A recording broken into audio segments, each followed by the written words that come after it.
그래서 독서량이 많은 아이들은요, 사실 생각의 크기 자체가 다릅니다. 단지 이 국어 점수 시험 또는 다른 영역의 시험 점수, 이게 국한되는 게 아니라요.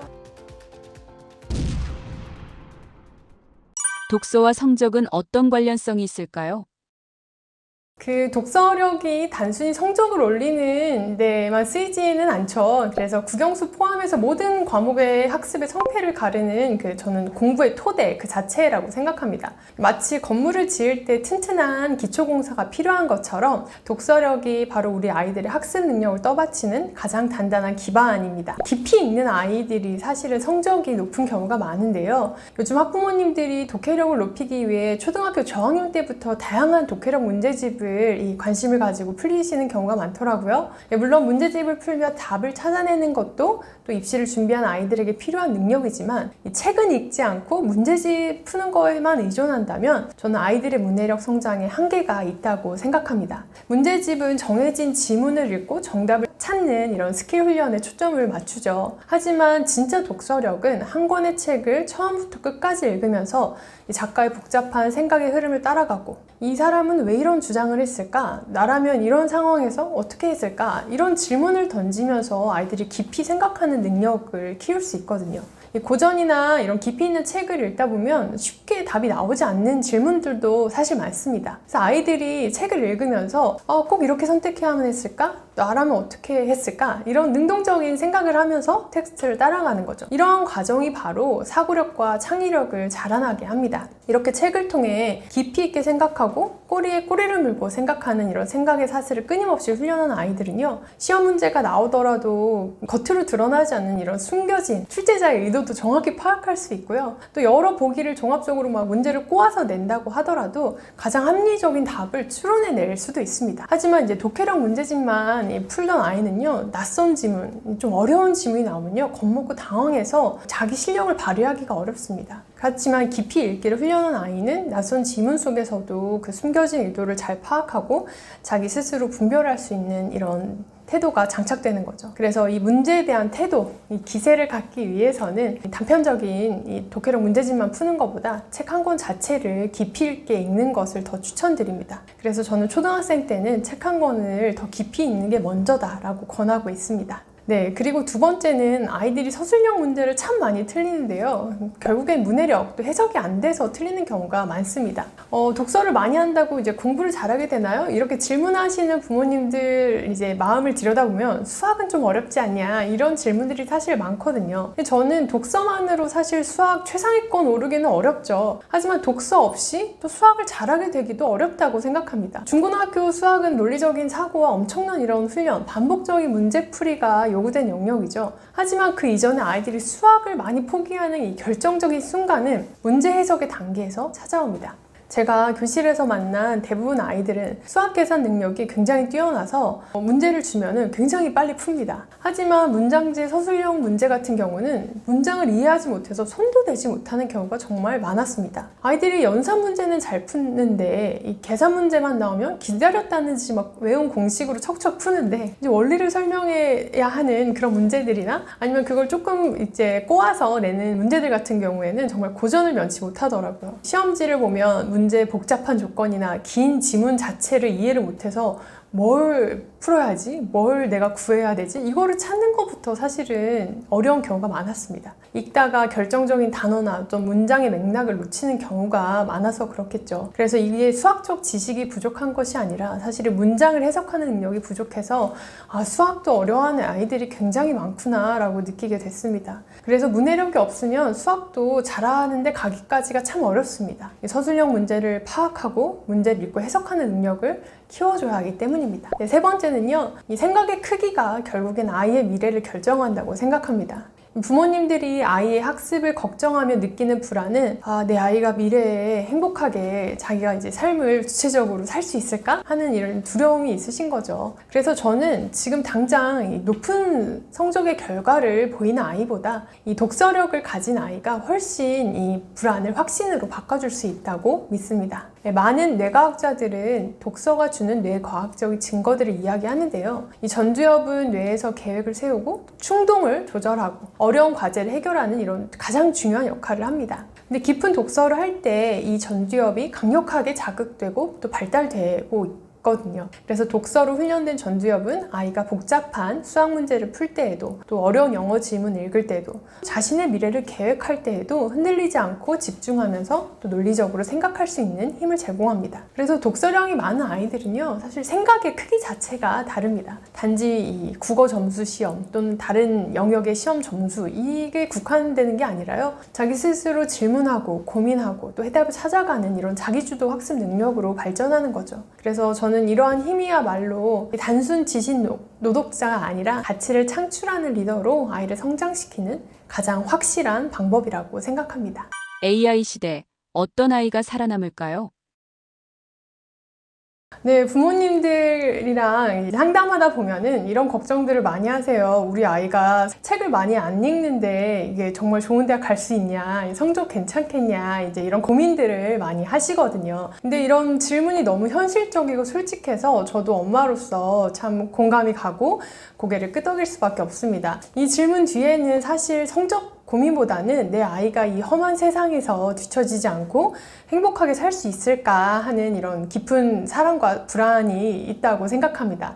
제가 생각하기에는 이 부모님들이 단순한 지식이 아니라 우리 아이가 행복한 성공을 할 수 있을까 고민하시는 거죠. 하지만 냉정하게 현실을 들여다봐야 합니다. 지금 우리는 AI 시대라는 이 거대한 파도 앞에 있잖아요. 오픈 AI의 샘 알트만이나 구글의 순다르 피차이 같은 이 AI 전문가들은 입을 모아서 이렇게 이야기합니다. 단순 지식이나 반복적인 일은 AI가 훨씬 잘한다. 심지어 초등학생이 풀 수 있는 수준의 문제풀이 능력은 이미 AI가 인간을 능가하고 있죠. 이 시점에서 부모님들께 무조건 책 읽으라 외치는 것은 이 겉핥기만 하는 시기라고 생각합니다. 그래서 이제 요즘 아이들은 영상에 더 익숙한데 영상으로도 얼마든지 지식을 쌓고 공부할 수 있지 않나요? 꼭 책을 읽어야 하나요? 이런 궁금증이 드실 수 있습니다. 그런데요, 우리가 책을 읽을 때와 영상을 볼 때 뇌는 완전 다르게 작동합니다. 영상은 정보가 가공된 채로 수동적으로 흘러들어옵니다. 뇌는 이걸 편안하게 받아들이죠. 하지만 책, 특히 인문고전 같은 이 호흡이 긴 책을 읽을 때는요,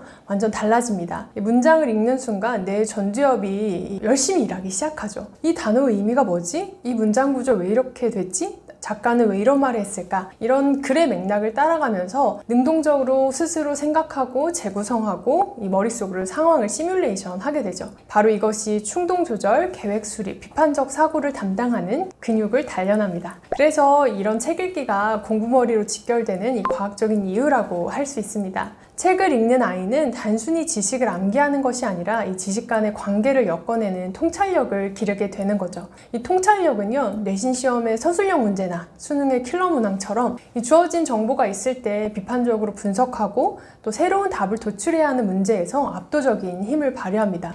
제가 교실에 있을 때 이러한 일들을 정말 많이 봤는데요. 겉으로 드러나는 성적은 비슷해도 이 깊이 있게 독서를 한 아이들은 이 맥락을 파악해서 정확하게 이해하는 능력을 갖고 있더라고요. 이것이 바로 이 독해력이 모든 과목 성적의 뿌리를 아는데 확신이 생긴 이유입니다. 더 나아가서 AI 시대에 살아남는다는 것은 사실 AI가 할 수 없는 일을 해야 하는 거거든요. 예를 들면 질문을 던지고 가치를 창출하는, 기준을 정하는 이런 능력을 의미합니다. AI는 방대한 데이터를 빠르게 처리하지만 인간의 본질과 역사와 윤리와 사랑 같은 이런 문제에 대해서 깊은 사유와 기준을 만드는 것은 결국 인간의 몫입니다. 그래서 저는 독서가, 특히 인문고전을 읽는 것이 이러한 능력을 키워준다고 생각합니다. 고전을 읽으면서 아이들은 수천 년 동안 이어온 이런 지혜를 간접 경험하고 시대와 상관없는 이런 변치 않을 가치를 배울 수 있습니다. 그래서 이러한 힘이 아이의 인생의 나침반이 되어줘서 아이들을 이끌어줄 거라고 생각합니다.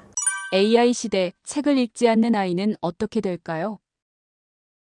네, 요즘 AI 전문가들이 말하는 미래 사회에서 소수 10%의 일부를 제외한 나머지 80~90%의 사람들은 AI의 지시를 따르는 이런 노동자가 될 가능성이 높다고 합니다. 왜 그럴까요? 단순히 똑똑하지 않아서가 아닙니다. 바로 이 생각하는 사고의 주도권을 AI에게 뺏기기 때문입니다. 그래서 미래학자들은 크게 3가지 정도로 예측하는데요. 첫 번째는 이 정보를 찾는 능력은 AI의 기본 기능이기 때문에 이 지식 노동이 소멸될 거라고 이야기합니다. 지금까지는 정보를 빨리 찾고 또 요약하고 암기하는 능력이 경쟁력이었습니다. 하지만 챗GPT나 제미나이 같은 AI 이런 챗봇이 등장하면서 더 이상 이런 능력이 인간의 놀라운 전유물이 되지 않게 되었습니다. 요즘 예를 들면 학생들에게 탐구 과제를 내주면 어디서 정보를 찾을까요? 네, 대부분 AI에게 자료를 검색하게 하고 또 그것을 요약하게 시킵니다. 그럼 아이는 이제 내놓은 결과물을 그대로 베끼거나 살짝 고쳐서 제출하죠.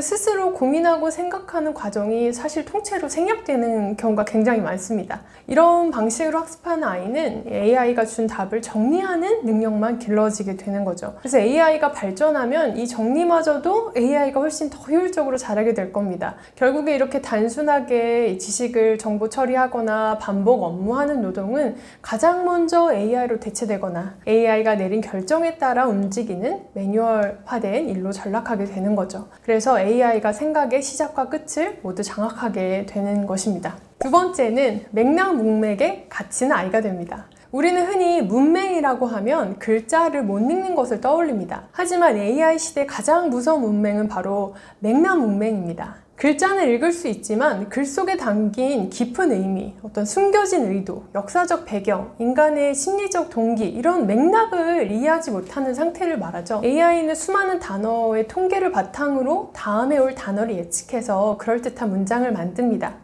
하지만 AI는 감정이나 가치를 이해하지는 못하죠. 오직 인간만이 책을 읽으면서 주인공의 고뇌에 공감하고 도덕적 딜레마를 함께 이 사람이 왜 이렇게 모순적인 고민과 선택을 할 수밖에 없었는지 공감하면서 인간의 맥락을 이해합니다. 책을 깊게 읽지 못한 아이는 AI가 내놓을 그럴듯하지만 영혼 없는 정보들을 비판 없이 받아들이게 됩니다. 사회 현상을 깊이 이해하지 못하고 단편적인 감정이나 자극적인 정보에 휩쓸리게 되는 거죠. 그래서 이런 능력은 사실 사회생활과 리더십에서도 치명적입니다. 조직이나 사회 문제 해결할 때 데이터만 보는 AI와 달리 사람들의 감정, 문화, 관계까지 종합적으로 고려해야 하는데 이런 맥락 문맥에 갇힌 아이는 이 중요한 능력을 발휘할 수가 없습니다. 세 번째는요, 질문을 잃어버린 아이는 결국 AI의 지배를 받게 되는 삶을 살게 됩니다.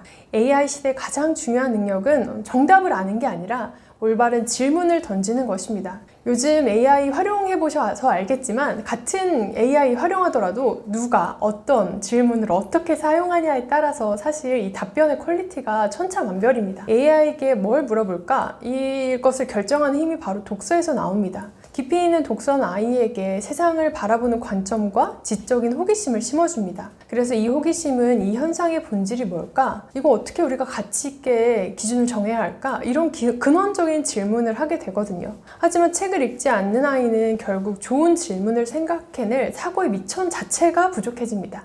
결국에 AI가 주는 질문에 답하거나 AI가 시키는 일에만 반응하게 되는 거죠. 자기 주도성을 잃고 AI에 의해 삶의 방향이 결정되는 수동적인 이런 존재가 될 수밖에 없습니다. 그래서 알버트 아인슈타인이 이렇게 말했습니다. 중요한 것은 질문하는 것을 멈추지 않는 것이다. 호기심은 그 자체로 존재 이유가 있다. 네, 부모님들 AI 시대가 참 불안을 주죠. 하지만 동시에 또 기회도 준다고 생각합니다. 그래서 이 혼란스러운 시대에 아이에게 책 읽기라는 가장 강력한 무기를 쥐어주세요. 이게 단순히 성적을 올리기 위해서가 아니라요. 이 거대한 시대적인 이 흐름 위에서 아이가 이 돛을 올리고 방향을 결정할 수 있는 삶의 주도권을 선물하는 일입니다. 그래서 책을 읽는 아이는 사실 AI를 잘 다룰 수 있고 또 책을 읽지 않는 아이는 AI에게 지배당할 수밖에 없습니다. 그래서 지금이라도 따뜻한 마음으로 우리 아이 손을 잡고 함께 책을 읽어주시면 좋을 것 같습니다. 우리 아이 독서에 몰입할 수 있게 하려면 어떻게 해야 할까요? 몰입하는 순간은 정말 귀한 순간이죠. 그래서 아이가 책에 몰입할 수 있도록 부모님이 환경을 조성해 주시는 것만큼 전 지혜로운 것이 없다고 생각합니다. 그래서 첫 번째로는 몰입하려면 주변에 방해하는 요소들이 적은 것이 제일 좋습니다. 그래서 어떤 스마트폰이나 TV나 아이가 유혹이 될 만한 다른 것들을 제거해 주시는데 조금 힘을 쓰시는 것이 아이가 책에 몰입할 수 있는데 가장 좋은 환경이라고 생각하고요. 그런 환경적 요소와 두 번째는 시간을 좀 몰입할 수 있는 시간을 정해주시는 것이 제일 좋습니다. 그래서 일정한 시간이 되면은 반복적인 행동을 함으로써 그게 습관이 되도록 하는 거죠. 그럼 그 시간만큼은 방해받지 않고 아이가 그 책에 몰입할 수 있거든요. 그 다음에 세 번째는 아이가 사실 좋아하고 재미있어야 몰입하게 됩니다. 그래서 부모님이 몰입할 수 있는 책을 권해주시기보다는 아이 스스로 사실 몰입할 수 있는 책을 찾는 것이 제일 좋거든요. 그럼 그 책을 어떻게 찾느냐? 그거는 찾을 때까지 찾으면 됩니다. 어떤 부분에서 사실 아이가 몰입할 수 있는지 잘 모르거든요. 저희 아이가 최근에 몰입한 거는 어떤 그 어린이 시사 잡지에 굉장히 몰입하더라고요. 그래서 그게 한 달에 한 번씩 날라오는데 그거를 오면은 그 자리에서 밥도 한 모금 다 읽을 만큼 굉장히 재밌어하고 몰입하거든요. 근데 우리 아이가 그 어떤 분야에 사실은 재밌어 할지 모르기 때문에 도서관에 가시면요, 아이들이 굉장히 많은 잡지들이 있고 뭐 시사, 과학, 사회 여러 분야의 잡지가 있습니다. 그래서 그 분야에도 가셔서 충분히 탐독해 보시고 우리 아이가 좋아하는 분야가 무엇인지, 몰입할 수 있는 게 무엇인지를 찾아서 같이 소통해서 정해주시면 좋을 것 같습니다. 또 최근에는 제가 어린이 신문을 구독했는데요, 아이가 이 어린이 신문 읽는 거에 또 굉장히 몰입하더라고요. 그래서 매일매일 날라오는 자기의 소유의 뭔가 읽기물을 굉장히 좋아하는구나 라는 걸 느끼게 됐는데요, 아이가 이렇게 몰입하는 환경을 만들고 또는 그런 시간을 정해주고 또는 다양한 읽기물들을 제공해 줌으로써 아이가 몰입할 수 있는 대상을 같이 찾아주시는 것이 굉장히 좋습니다. 채권성으로 읽는 것 같은 아이 괜찮을까요? 먼저 이 질문에 대해서 이야기해드리고 싶은 건 우리 어른들도 스타일이 다 다르잖아요. 그래서 아이들이 스타일이 다른 거는 매우 지극히 당연한 반응입니다. 그래서 우리 아이가 스타일이 어떤 스타일인지를 파악하셔서요, 거기에 맞게 또 책을 같이 권해주시는 게 제일 좋죠. 그래서 제일 먼저는 아이가 어떤 성향이고 어떤 스타일인지를 관찰해 보시는 것이 가장 좋습니다. 첫 번째는 책을 읽을 때 좀 돌아다니면서 읽는 아이들이 있습니다. 특히 이제 여학생보다는 남학생의 경우에 좀 그러기도 하는데요, 제가 지금 책을 읽는 건지 노는 건지 할 만큼 뭐 뺑글뺑글 돌면서 읽기도 하고, 엄마가 보기에는 제대로 좀 똑바로 앉아서 읽었으면 좋겠는데 저렇게 놀듯이 대충대충 읽는 것 같다라는 생각이 드실 수 있는데요, 그런 아이들의 경우에는 이 에너지를 발산하고 싶은 어떤 신체적인 그런 에너지가 많은 학생들의 경우가 많습니다. 그래서 아이가 지금 읽는 게 대단한 거기 때문에 어떤 그런 스타일의 유형을 보여도 어머니들이 조금 더 이해하셔서 아이의 스타일에 맞게 또 책을 읽도록 해주시는 것도 좋은 것 같습니다.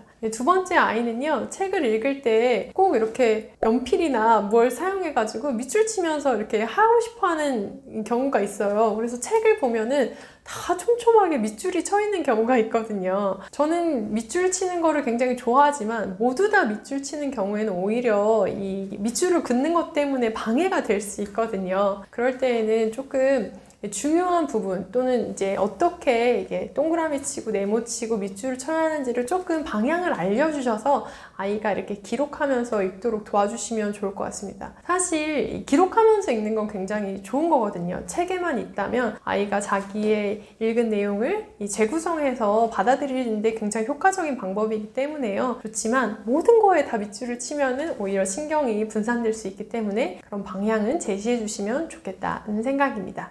아이의 독서법을 지도할 때 주의사항이 있을까요?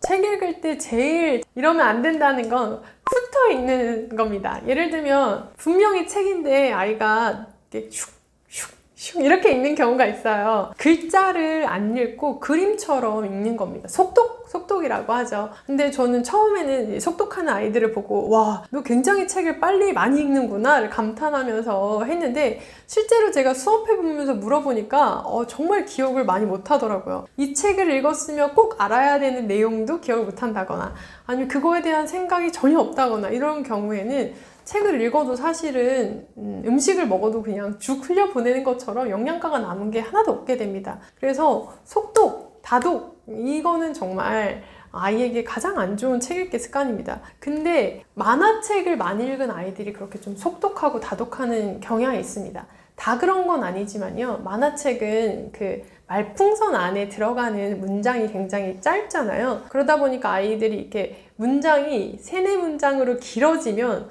이거를 다 이해하고 넘어가고 생각하면서 읽는데 굉장히 많은 저항감을 느낍니다. 그래서 만화책을 많이 읽는 아이들일수록 이렇게 빨리빨리 속독하는 경우가 있거든요. 그럴 경우에는 차라리 소리내서 읽는 거를 많이 연습시켜 주시는 것이 좋습니다. 왜냐하면 소리내는 속도보다 글을 빨리 읽으면 아이들이 속독하고 있다는 거거든요. 그 말은 글자를 눈으로 읽기는 하지만 생각은 안 하고 읽는다 일 수 있기 때문에 책을 너무 빨리 읽는다 라고 하시면 소리내서 읽도록 이제 부모님과 번갈아 가면서 읽는다던가 아니면 한 챕터당 한 문장씩은 한번 요약을 한다던가 아니면은 필사를 해본다던가 하면서 조금 이렇게 속도를 조절해 주시거나 정독하거나 생각하면서 읽도록 도와주시는 것이 좋습니다.